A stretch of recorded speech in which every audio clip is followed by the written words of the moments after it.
Doctor Khubchand बघेलः छत्तीसगढप्रदेशस्य रायपुरनगरस्य समीपे जुलै मासस्य 19दिनाङ्के 1900तमे वर्षे जातः अयं भारतस्य प्रसिद्धः स्वतन्त्रतासेनानी राजनीतिज्ञः च आसीत्। 20अधिक 1900तमे वर्षे सः नागपुरनगरात् चिकित्सकस्य शिक्षां प्राप्तवान्। सः महात्मगान्धीतः प्रभावितः आसीत्, अतः सः शासकीयसेवां त्यक्त्वा तेन सह स्वतन्त्रतायाः आन्दोलने भागं स्वीकृतवान्।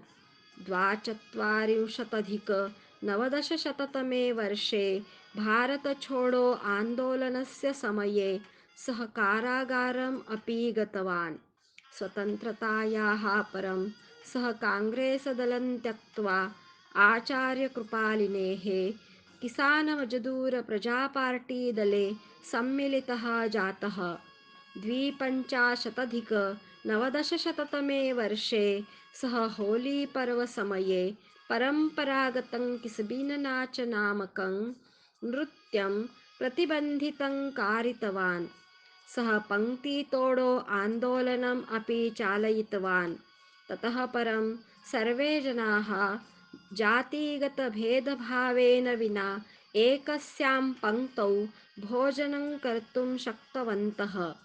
तं छत्तीसगढस्य प्रथमस्वप्नद्रष्टा अपि कथ्यते।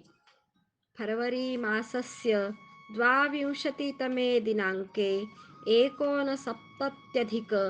1970तमे वर्षे यदा सः राज्यसभायाः सदस्यः आसीत् तथा च देहल्यां वसति स्म, तस्मिन् समये तस्य मृत्युः जातः। तस्य पार्थिवशरीरं रेलयानेन स्वपैतृकगृहं प्रेषितम्। सम्पूर्णछत्तीसगढे एतस्य विरोधम् अभवत्। तदा आरभ्य सर्वेषां राजनेतॄणां पार्थिवशरीरं वायुयानेन एव प्रेष्यते।